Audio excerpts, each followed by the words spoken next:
할렐루야. 샬롬 샬롬 샬롬 샬롬 샬롬. 하나님 사랑합니다. 여러분 주 안에서 사랑합니다. 이 문이 작은 문이 하나씩 열릴 때마다 제가 그 감동과 은총이 엄청 많이 와요. 그래서 여러분들에게 말씀드렸어요. 예, 신명기 오늘 21장. 제가 오늘 신명기 항상 잊어버리니까 다시 확인을 했더니 신명기가 34장까지 좀 기네요. 있고 물론 이사야 같은 경우는 66장이기도 합니다. 지금 21장까지 온 게 1장부터 중간중간 이것만 계속 주일날마다 하다 보면 좀 지루한 느낌도 있고 딱딱한 느낌도 있기 때문에 한 3, 4개월 또 무슨 절기가 있으면 절기 넘어가고 나서 또 한 번씩 두세 단원 이런 식으로 온 게 지금 21장까지 왔습니다. 34장까지 제가 끝까지 가긴 갈 거고, 그래서 새벽 예배가 민수기를 가고 있고, 그리고 또 계시록이 지금 있고 이사야가 있죠. 신약은 지금 마가복음, 마태마가까지 갔습니다. 이렇게 해서 성경 66권을 완전히 또 한 바퀴를 도는, 그래서 그때까지 제가 땅에 있을지 알 수는 없지만 저는 그런 마음으로 열고 가고 있어요. 신명기 20장부터 26장까지는 사람이 살고 있는 공동체 안에서 흔히 일어날 수 있는 매우 일상적인 사건들을 다루고 있어요. 21장에 제가 내용을 잠깐 봤는데 여러분들에게 말씀을 드리고 가는 게, 왜냐하면 평소에 성경을 접할 기회가 많지 않고 저희 교회가 성경 공부를 따로 하고 있지 않다 보니까 마음에 늘 제가 그 거룩한 부담이 있습니다. 성경 공부를 해야 할 텐데 그 말하는 그런 성경 공부가 아니라 같이 묵상하고 읽고 넘어가는 그 시간이 짧고 일주일에 한 번밖에 안 하지 않습니까? 그러다 보니까 그래도 조금 에스더 전도사 같은 경우에 상관이 없을 수 있지만 또 우리 유 집사님 같은 경우는 그래도 자꾸 눈을 뜨게 해주고 싶은 그런 마음이 있어서 말씀을 좀 드리고 갑니다. 야훼 이름으로 축복하게 하신 자 21장 5절에 그렇게 말씀하고 있어요. 야훼 이름으로 백성을 축복하는 것은 누구의 임무예요? 제사장의 임무죠. 요즘으로 보면 이제 목사님들이 그죠? 전화 요즘에는 평신도 사역자들도 처음 들어온 태신자들, 그 새신자들에게 성경을 읽게 하고 깨닫게 하는 그런 역할들을 많이 하시기도 하는데 저희 교회 없기 때문에 말씀합니다. 제사장들이 하는데 4대 주요 임무가 있어요. 제사장의 주요 임무. 백성을 대신하여 야훼 앞에 있는 성소와 제단에 봉사하는 일을 제사장들이 합니다. 민수기 18장 1절에서 5절에 아론에게 이르시되, 제사장이죠. 너희는 성소의 직무와 제단의 직무를 다 알아, 이렇게 말씀하셨어요. 두 번째는 백성에게 하나님의 율법을 가르치는 일, 지금으로 말하면 설교하는 거죠. 신명기 31장 9절에서 12절에 모세가 이 율법을 써서 제사장들을 주고 이 율법을 낭독하게 하여 온 이스라엘에게 듣게 할지니 듣고 배우고 야훼를 경외하며 이 율법의 모든 말씀을 지켜 행하게 하고, 말라기 2장 5절에서 7절에도 레위와 세운 나의 언약은 생명과 평강의 언약이라. 제사장의 입술은 지식을 지켜야 하겠고 제사장은 만군의 야훼의 사자가 되리거늘, 이렇게 증거하고 있어요. 말라기 2장 5절에서 7절에도. 세 번째는 백성을 위해 하나님께 뜻을 묻는 일, 우림과 둠밈을 제사장 모세에 넣어놓죠. 출애굽기 28장 30절에 너는 우림과 둠밈을 판결 홍패 안에 넣어 아론이 야훼 앞에 들어갈 때 그의 가슴에 붙이게 하라. 민수기 27장 21절에도 엘르아사는 그를 위하여 우림의 판결로서 야훼 앞에 물을 것이다, 이렇게 말씀하죠. 네 번째는 백성을 축복하는 일을 합니다. 이것도 제사장, 직내 목사님들이 축복을 하죠. 축복, 그죠? 민수기 6장 23절에서 27절 잘 아는 말씀이죠. 아론과 그의 아들들에게 말하여 이르기를 너희는 이스라엘 자손을 위하여 이렇게 축복하여 이르되, 야훼는 내게 복을 주시고 너를 지키시기를 원하며 야훼는 그의 얼굴을 내게 비추사 은혜 베푸시기를 원하며 야훼는 그 얼굴을 내게 향하여 드사 평강 주시기를 원하노라 할지니라. 구약의 축복, 요즘에는 그 축복의 법이 조금 다르지만 같은 내용이죠. 그들은 이같이 내 이름을 이스라엘 자손에게 축복할지니 내가 그들에게 복을 주리라. 내 이름으로 이스라엘 자손에게 축복한다. 레위기 9장 23절에도 모세와 아론이 회막에 들어갔다가 나와서 백성에게 축복하며 야훼의 영광이 온 백성에게 나타난다. 포로의 의복을 벗기고 13절에 보면 나옵니다. 포로의 의복을 벗고 내 집에 살며 부모를 위하여 한 달 동안 애곡한 후에 내가 그들에게로 들어가서 그의 남편이 되고 그는 내 아내가 될 것이요. 이렇게 얘기하고 있죠. 예. 하나님의 백성과 함께하기를 위해 구습을 벗어버리고 새 사람을 입어야 함을 의미합니다. 이전 것은 지나갔으니 보라 새 것이 되었도다. 고린도후서 5장 17절이죠. 에베소서 4장 22절에서 24절에도 너희는 유혹의 욕심을 따라 썩어져가는 구습을 따르는 옛사람을 벗어버리고 새 사람을 입으라. 같은 말씀입니다. 창세기 35장 2절에서 너희 중에 있는 이방 신상들을 버리고 자신을 정결하게 하고 너희들의 의복을 바꾸어 입어라. 뭐예요? 새 사람을 입으라. 21장 15절에서 17절에도 보면 자기의 소유를 그의 아들들에게 기업으로 나누는 날에 그 사랑을 받은 자의 아들을 장자로 삼아 참 장자고 미움을 받은 자의 아들보다 앞세우지 말고 반드시 그 미움을 받은 자의 아들을 장자로 인정하여 자기의 소유에서 그에게는 두 몫을 줄 것이니 그는 자기의 기력의 시작이라 장자의 권리가 그에게 있음이니라. 이렇게 말씀하고 있죠. 장자의 상속에 관한 설명입니다. 장자권이란 이스라엘 사회에서 첫 아들에게 주어지는 책임과 특권을 말하죠. 이 절에서 15절에서 17절에 재산을 상속할 때 차지할 그 차자를 더 사랑한다고 해서 차자에게 장자권을 주어서는 안 되고 반드시 처음 난 자를 장자로 인정하여 그에게 두 몫을 상속해야 한다고 설명하고 있어요. 그런데 르우벤처럼 범죄함으로 인해 장자의 권리가 박탈되는 경우도 있죠. 욥기상 5장 1절에 르우벤은 장자라도 그의 아버지의 친상을 더럽혔으므로 장자의 명분이 이스라엘의 아들 요셉의 자손에게로 돌아가서 이렇게 증거하고 있어요. 아버지 친상 더럽힌 거 뭐였어요? 아버지 첩과 상관한 그런 사건의 일이죠. 군대의 화장실은 어떻게 조성할 것인가? 우리 말씀의 본문으로 돌아와서 집을 지을 때 사람이 떨어지지 않게 하려면 난간을 어떻게 만들어야 할 것인가? 전쟁 포로 중 아내로 삼고 싶은 여자가 있을 때 아까 얘기했죠. 돈을 빌려줬는데 이자를 받아야 할 것인가 말 것인가? 이런 내용들이 신명기 21장부터 26장의 내용 안에 있다라는 거죠. 지극히 높으신 하나님께서 백성들에게 이런 사소하고 일상적인 문제까지 세심하게 배려하신다는 사실 놀랍죠. 그뿐이 아니더라고요. 보니까는 어떤 성소를 짓는 것도 그렇고 또 의복을 만드는 것도 그렇고 얼마나 세심하게 하나님께서 다 몇 차 몇 척으로 무슨 색에 무슨 실로 아주 세세하게 민수기 내용에도 이렇게 적혀 있고 어떤 신명기나 레위기에도 아주 꼼꼼하게 제가 처음에 하나님의 은혜를 받아가지고 성전을 만들 때 내부 공사죠. 교회를 지은 건 아니니까 만들 때 그 장소에 딱 보여주는 곳에다 제가 헌금함도 놓고 강단도 놓고 색상도 그렇게 하고 했던 그런 것들이 딱 기억이 나더라고요. 분명히 하나님께서 지어주셨고 말씀하셨고 그대로 나는 보인 대로 시행을 하고 온 게 맞구나. 밖에 우리 글씨 그냥 무심히 지나가잖아요. 그 가디스 러브하고 써는 그 인쇄체, 그 필기체, 그 글씨들도 보여주셔서 색상으로 그렇게 해가지고 찾아가지고 정바울 전도사님이 그때 참 여러 가지로 나서서 수고를 많이 하셨죠. 그래서 여러 가지 좋지 않은 일들이 많았음에도 불구하고 제가 인정을 해주고 섬긴 부분도 그런 부분 때문에 또 아까 우리 말씀 읽은 것처럼 보이는 이웃을 사랑하지 못하면서 보이지 않는 하나님을 어떻게 사랑할 것인가 이 말씀이 항상 마음에 와서 미운 사람도 사랑으로 품어야 하니까 열심히 애를 썼습니다. 어딘가에서도 열심히 예배를 드리고 또 그 사람도 나름대로 하나님께서 주신 사명이 분명히 있을 것이고 달란트가 있을 것이고 길을 반드시 바르게 찾아서 하나님께 영광을 돌리는 귀한 그런 사명자가 되시기를 우리 함께 기도해 주십시다.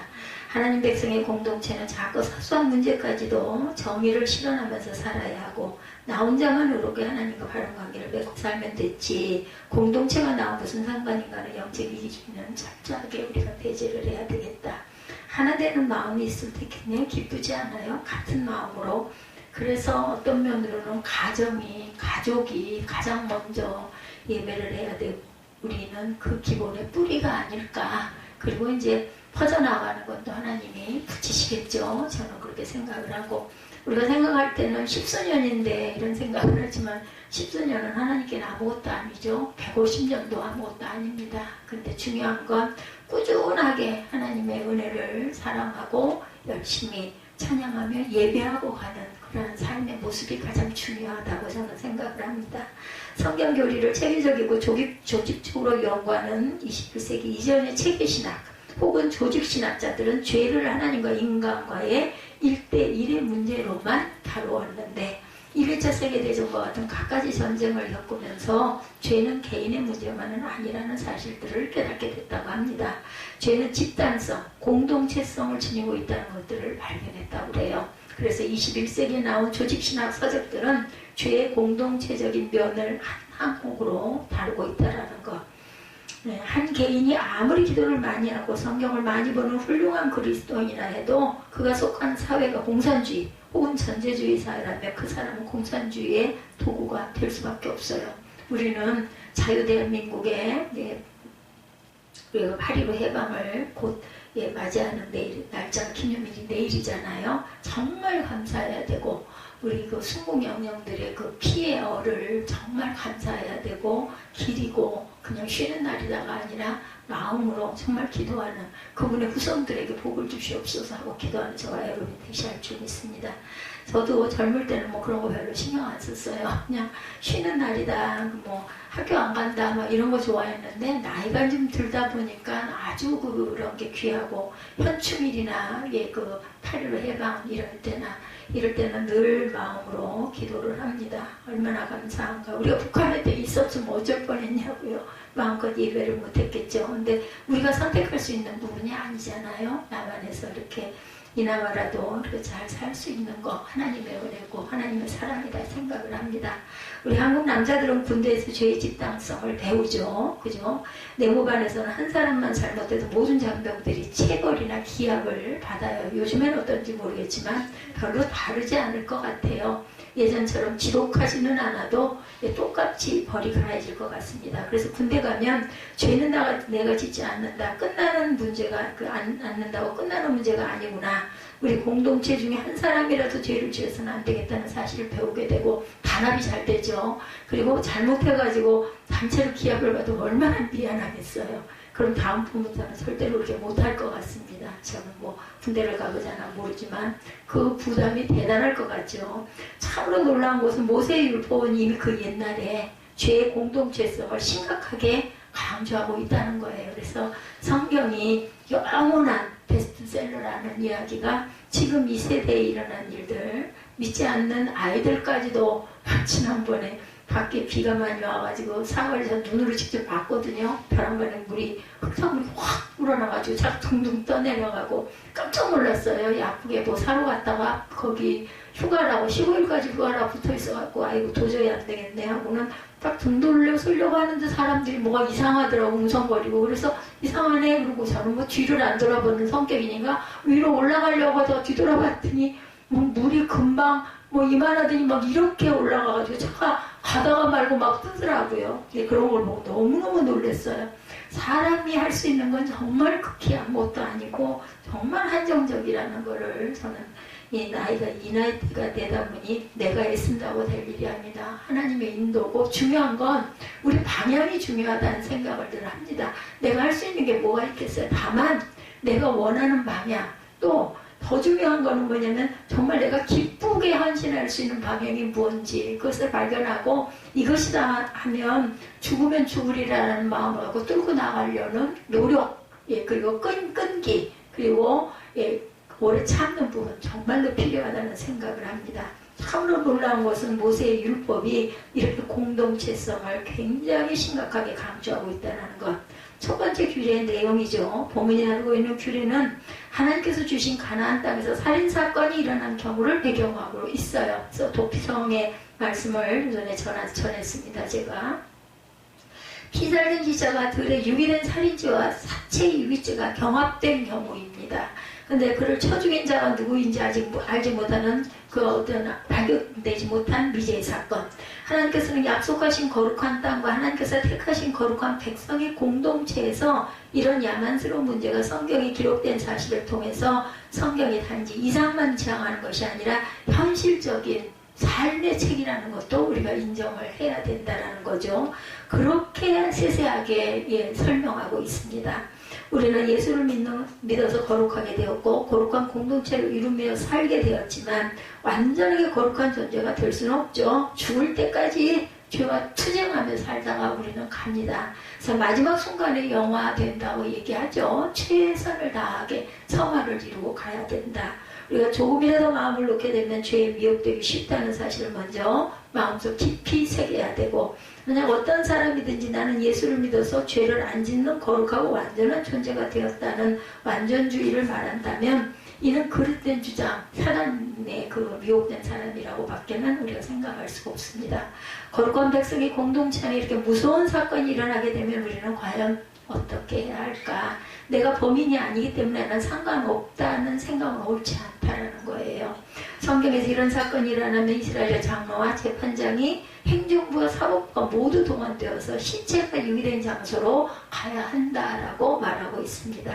그리고 장소에 가까운 동서남북 사방의 모든 성읍들의 거리를 측정한다고 그랬죠. 제가 말씀드린 도피성에서 말씀드렸어요. 그래서 그 살인죄에 대한 책임을 시체로부터 가장 가까운 성읍이 지게 하는 것이랍니다. 어떤 분들은 어떻게 그럴 수가 있는가 비합리적이다라 생각할 수도 있겠지만 조금 살펴보면 아주 대단히 합리적인 방법임을 알 수가 있죠. 오늘날에는 살인죄를 저질러도 영화에서 보는 것처럼 시체를 자동차에 싣고 가서 수백 마일 떨어진 곳에 유기할 수도 있지만 옛날에는 자동차가 없었기 때문에 살인을 저지르면 시체를 스스로 운반할 수밖에 없었을 것이고 대낮에 시체를 메고 갈 수는 없기 때문에 밤에 당연히 움직였겠죠. 어느 나라에서는 사람을 사형시킬 때 이미 죽은 시체와 함께 꽁꽁 묶어놓는 방법을 사용했다고 합니다. 시체와 산 사람을 묶어놓으면요 시체에서 나오는 병균과 벌레 때문에 산 사람도 결국 죽게 된대요. 얼마나 괴롭았을까요? 그냥 총 한 방 땅 쏴서 아니면은 그죠? 이거 목에다 해갖고 훅 떨어져가지고 돌아가는 게 낫지. 세상에 시체랑 같이 묶어놓은 그냥 기절했을 것 같아요. 저 같은 경우는 기절해서 죽었을 것 같아요. 그래서 아무리 담대한 사람이라도 시체를 메고 먼 거리를 이동할 수 없었을 것이라는 거죠. 왜냐하면 자살행위이기 때문입니다.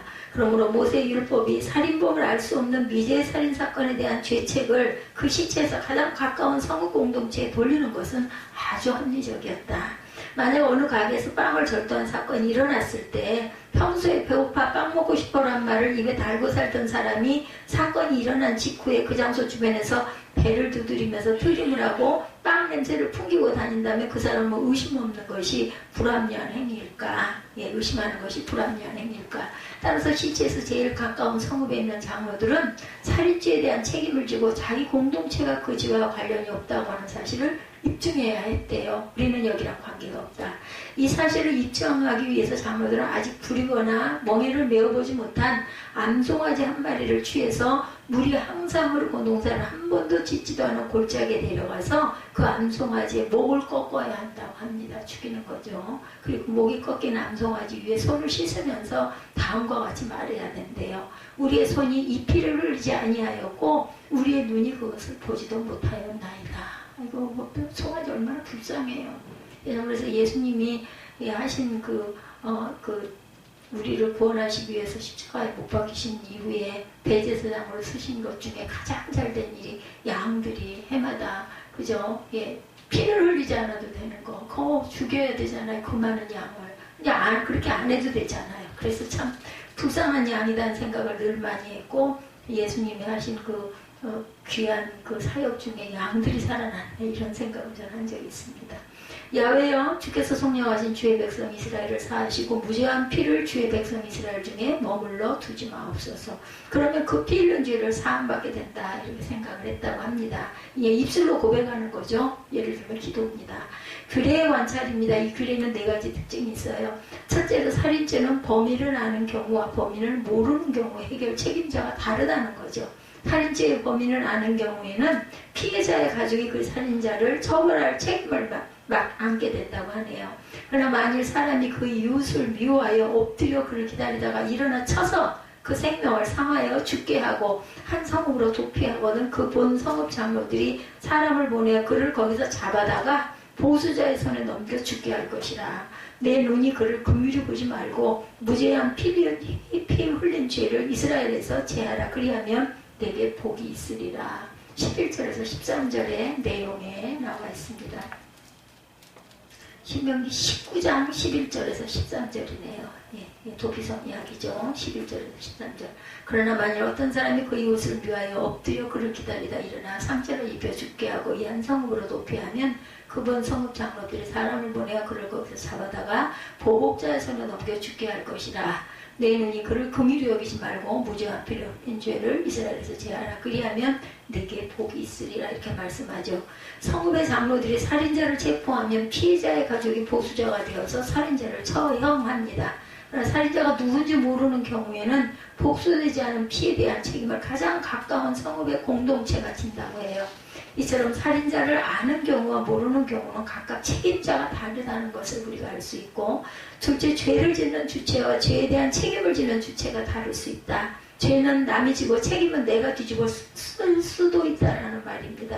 대통령이 잘못해서 IMF 사태가 왔다 해도 온 국민이 그 책임을 모두 뒤집어 쓰게 되는 것 같은 이치다. 국가 원수라도 잘못해서 전쟁을 일으켰다고 해도 국가 원수 혼자 전쟁을 감당하는 것이 아니라 온 국민이 책임을 지고 전쟁에 참여하게 됐죠. 이처럼 죄의 주체와 책임의 주체가 다를 수가 있다는 것. 살인죄의 경우 주체는 물론 살인자죠. 그러나 이 살인자가 증거를 남기지 않아서 누구인지 알 수 없는 경우에 살인죄에 대한 책임은 가까운 성 공동체 전체가 지게 된다는 거죠. 여하튼 우리는 내가 죄를 짓지 않았다고 해도 남이 지은 죄의 책임을 질 수 있다는 것을 우리가 알아야 되겠다는 거죠. 어떤 분은 아담이 에덴 동산에서 선악과를 따먹은 죄책을 왜 우리가 져야 되느냐 이렇게 따지는 분들이 있다고 그래야 아주 분노를 한다죠. 그러나 이 규례에 비춰볼 때 아담이 죄를 지었어도 우리가 죄책을 받을 수 있다는 사실을 우리가 인정해야 된다. 그것이 성경의 가르침입니다. 사무엘하 21장에는 다윗 왕이 통치를 잘하고 있음에도 불구하고 3년 동안 기근이 계속된 사건이 기록되어 있습니다. 기근으로 백성들이 사무엘하 21장 1절입니다. 모두 굶어 죽게 되자 다윗이 하나님께 기근의 이유를 묻죠. 그러자 하나님께서는 이는 사울과 삐를 흘린 그 집의 이남이니 저가 기브온 사람을 죽였습니다. 이렇게 기록되어 있어요. 이는 여호수아 9장에 거슬러 올라가 보면 여호수아가 가나안을 정복할 때 기브온 사람과 언약을 맺은 내용이 나옵니다. 기브온 그 사신의 속임수로 이스라엘과 기브온이 언약을 맺었죠. 이 언약을 통해서 기브온 사람들은 멸망을 당하지 않게 된 대신에 이스라엘 중에 거하면서 나무도 패고 물도 깃는 사람들이 되었죠. 이스라엘의 종이 되었는데 사울왕이 성경도 모르고 역사도 몰라서 기브온 사람들 그만 죽여버리고 말았어요. 죄는 사울이 범했지만 죄책은 다윗 임금 시대 이스라엘 백성들에게 지게 되었다는 거죠. 그래서 다윗이 어떻게 하면 이 죄책을 제거할 수 있을지 하나님께 질문했을 때 하나님께서 사울의 자손 중에 7명을 택해서 야훼 앞에서 목매달아 죽이라고 명령을 하십니다. 하나님 말씀대로 다윗 왕이 사울의 자손 7명을 뽑아서 목매달아 죽였을 때 기근이 그쳤다고 합니다. 그때는 아주 하나님과 직통이었기 때문에 지금 예수님이 영을 우리에게 보내주셨기 때문에 그 영에게 저는 참 그런 느낌을 그런 그 어떤 그 실제적인 것들을 너무 많이 경험을 합니다. 지난 주일날 있었던 일도 아침에 뭐 새벽이 아닌 이른 아침이었던 것 같은데 주방으로 가는데 벼랑간에 그 마음이 와서 그대로 했어요. 나오셔가지고 얘기하시라고. 이처럼 죄 짓는 공동체성을 가지고 있다는 거. 내가 죄를 짓지 않았다고 해서 반드시 나는 죄에 대한 책임이 없다고 생각하면 안 되는 것. 죄는 공동체성을 갖고 있기 때문에 우리 중에 누군가 죄를 지으면 우리가 그 책임을 뒤집어 쓸 수도 있다는 사실을 우리가 알아야 된다. 셋째, 목이 꺾인 암송아지가 무엇을 의미하는가? 너무나 불쌍하지 않아요? 그걸 꺾어야 되고 나는 죄가 없다라고 외쳐야 된다고 아까 우리 읽었죠? 유대인들은 이것을 전통적으로 살인자의 죄를 대속하기 위한 희생의 제물이다 이렇게 생각을 했다고 하네요. 그러나 알지도 못하는 살인자를 위해서 왜 재물을 드리겠는가? 어떤 학자는 이 의식이 서약적이고 맹세적인 의미를 갖는다라고 주장을 하기도 합니다. 뭐 학자마다 학설들은 다를 수가 있어요. 거기에 우리가 이게 옳아, 나는 이게 맞다고 생각해, 아니면 나는 별로 그거 인정 안 해, 그러다 보면 학설들이 이렇게 서로 상반이 되기도 하죠. 그래서 진리는 성경밖에 없는 거예요. 사람들이 어떤 학설을 하든, 그죠? 장로들이 송아지에 목을 꺾는 것은 우리 중에 누구라도 그 살인죄를 저지른 자가 발견된다면 목이 꺾인 송아지처럼 죽게 될 것이라는 것을 의미한다는 것입니다. 예, 가능성 있는 해석이죠. 분명한 것은 이 암송아지는 살인죄로 인해서 떠하는 공동체의 죄책을 제거하기 위한 희생제물이죠. 예, 그래서 농사를 지어보지도 않은 암송아지가 농사를 짓지 않은 계곡에 가서 원시적인 순수성을 가지고 땅과 백성에게 임한 오염과 저주를 제거하기 위해 희생제물이 된 거예요. 넷째로 범인을 알 수 없는 살인죄의 경우에 제사장의 책임은 무엇인지를 규정하고 있습니다. 오늘 본문 5절이죠. 레위 자손 제사장들도 그리로 올지니 그들은 내 하나님 야훼께서 택하사 자기를 섬기게 하시며 야훼 이름으로 축복하게 하신 자라 모든 소송과 모든 투쟁이 그들의 말대로 판결될 것이니라. 제사장은 레위 사람들로 하나님께서 택하셔서 하나님을 섬기고 야훼 이름으로 백성을 축복하고 모든 소송과 투쟁에 그 최종적인 판결권을 가지고 있습니다. 그러므로 역할을 따져보았을 때 이 미제의 살인사건에서 주도권을 쥐고 문제를 해결해 나가야 할 사람들은 제사장일 것 같지만 하나님께서는 성읍의 장로들에게 주권을 쥐고 이 문제를 해결하라고 명하시죠. 제사장들은 현장에서 성읍의 장로들과 함께 있다가 오직 죄가 사함받았다는 사실을 선포하기만 하는 수동적인 역할을 감당을 합니다. 규례의 목적을 보면 9절에 야훼께서 이처럼 원시적인 것처럼 보이는 규례를 주신 목적, 9절을 보면 너는 이와 같이 야훼 보시기에 정직한 일을 행하여 무죄한 자의 피 흘린 죄를 너희 중에서 제할지니라. 하나님께서 이와 같은 규례를 주신 첫 번째 목적은 하나님의 공동체가 야훼께서 보시기에 정직한 일을 행하도록 하기 위해서입니다. 하나님의 공동체가 정의로운 공동체가 되도록 이런 규례를 만드셨고 사람이 태어나서 혼자 먹고 살다 혼자 죽었다는 정의가 필요 없을 것이죠. 정의는 공동체 안에서 요구되는 것이기 때문이죠. 하나님께서는 하나님의 백성이 공동체 안에서 정의가 실현되기를 원하셨고 공동체가 정의를 왜곡하고 정의에 무관심하다면 이는 하나님께서 징벌하실 만한 분명한 사유가 됩니다. 신명기는 하나님의 백성이 정의로우면 복을 받고 하나님의 백성이 불의하면 벌을 받는다는 사실을 분명하게 말씀합니다. 정의에 대한 보상은 단기간에 이루어지지 않을 수도 있어요. 때때로 어떤 경우에는 불의가 정의를 이기는 것처럼 보일 때도 있습니다. 그러나 우리가 역사나 성경을 살펴볼 때 결코 불의가 이긴 적이 없어요. 그죠? 불의는 현세에서도 이기지 못하고 내세에서도 결코 이길 수 없어요. 잘 되는 것 같지만 결국은 보면 망하게 되죠. 예, 그렇기 때문에 정의는 잠깐 지는 것 같아 보인다 할지라도 현세에서도 이기고 내세에는 영원토록 이기게 된다는 거. 그렇기 때문에 절대로 억울해하지 마시고 낙심하지 마시고 그리고 하나님이 마음에 주신 것을 거부하시지 마시기 바랍니다. 하나님께서는 백성들이 하나님의 거룩한 땅에서 살 때 정의롭게 살아야 된다는 사실을 강조하시죠. 하나님의 백성은 마음속에서 뿐만 아니라 교회에서도 가정에서도 사회에서도 정의를 반드시 이루어 가신다는 거. 과정이 길 수는 있어요. 뭐가 들어왔네요. 벌이에요. 벌. 억울한 사람이 있어서는 안 되죠. 어느 공동체든지 억울한 사람이 많으면 하나님의 축복이 임할 수가 없습니다. 우리는 이 복잡한 규례를 통해서 주방으로 좀 내보내세요. 혹시 그쪽 주변에 있으면 주방문을 좀 열어놓으면 나가고 그래서 창문을 좀 열어서 내보내야지 뭐. 방법이 없죠. 억울한 사람이 있어서도 안 되고 어느 공동체든 억울한 사람이 많으면 하나님의 축복이 임할 수 없다. 아니면 여기 앞에 문을 잠깐 열든지 밟으면 나갈 거예요. 우리는 이 복잡한 규례를 통해서 하나님께서 공동체의 정의가 이루어지기를 원하신다는 사실을 반드시 깨닫기 바랍니다. 삶의 잠깨가 들어오고요. 두 번째 목적은 죄가 뿌리 내려서 열매 맺는 일이 없도록 하기 위함이다. 이는 무죄자의 피 흘린 죄를 너희 중에서 제할지니라. 그 채 갖고 나오려고 그래서 성경제. 예. 하나님의 공동체 안에서 설령 범인이 누군지 모르는 죄가 있다 할지라도 그 죄가 자리를 잡고 뿌리를 내려서 열매를 맺는 일이 없도록 하라는 것입니다. 죄가 주인 노릇해서는 안 되겠죠. 죄가 왕 노릇할 때도 나는 저 죄를 안 지었어. 내가 한 짓이 아니니까 나는 관계없어. 생각하면서 모른 체 하는 이기주의에 빠져서는 안 된다. 18세기 영국의 정치가였던 에드먼드 버크는 악이 승리하기 위해서 필요한 모든 것은 선한 사람들이 아무것도 하지 않는 것이다. 이렇게 말했어요. 유명한 말을 남깁니다. 그렇기 때문에 선한 사람들이 아무것도 하지 않으면 안 되죠. 선한 사람들이 아무것도 하지 않고 입을 다물고 있으면 결국 그런 공동체에서는 악이 승리하게 된다는 것. 많은 사람들이 한국 기독교인들의 숫자가 여러 해 전보다 획기적으로 줄어들었다는 것을 걱정하죠. 특히 이번 코로나 변이 사건으로 인해서 교회들이 많이 문을 닫았다고 안타까워합니다.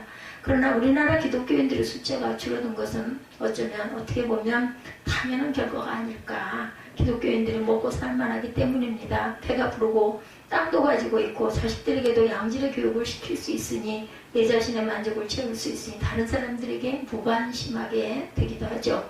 이런 일이 기독교인들이 앞장서고 있으니 기독교인들의 숫자가 줄어드는 것은 당연한 일입니다. 죽으면 죽으리라라는 마음가짐이 많이 줄어들었겠죠. 우리는 공동체의 죄악에 무관심해서는 절대로 안 되고 나는 이제 먹고 살만 하니까 괜찮다고 하는 자기만족에 빠져서도 절대 안 됩니다. 무관심한 자기만족은 공동체가 악에게 질 수밖에 없는 원인을 제공한다라는 것. 예, 별세하신 거지 이준표 목사님이 제33차 국가조찬 기도회에서 김대중 대통령 내를 모시고 설교를 할 때 아인슈타인의 이야기를 하신 적이 있다고 하네요. 아인슈타인은 상대성 원리를 발견한 위대한 과학자지만 기독교인은 아니었습니다. 아인슈타인의 교회는 연약한 사람들이 종교를 의지하러 가는 곳이라고 비하하면서 무시했다고 그래요. 아인슈타인은 교회는 연약한 사람들이 종교를 의지하러 가는 곳이다 하고 비하했다는 거죠. 이 아인슈타인이 활동할 당시에 독일에서 나치스가 일어납니다. 그때 아인슈타인이 이런 말을 합니다. 나는 대학의 지성인들을 기대했다. 그러나 대학 교수들은 즉시 나치즘의 무릎을 꿇고 아첨했다. 그들은 나치즘이 주장하는 잘못된 인종 이론을 마치 옳은 것인 양 떠들어댔다. 또한 나는 신문과 언론인들을 기대했다. 그러나 신문에도 얼마나 지나지 않아 필봉을 놓았다. 예, 그런데 오직 교회만이 독재자의 한가에 수많은 기독교인들이 줄지어 감옥으로 향했다. 나는 교회에 한없는 찬사를 보낸다. 죄는 남이 지었더라도 언제나 악한 영향을 미치게 마련입니다.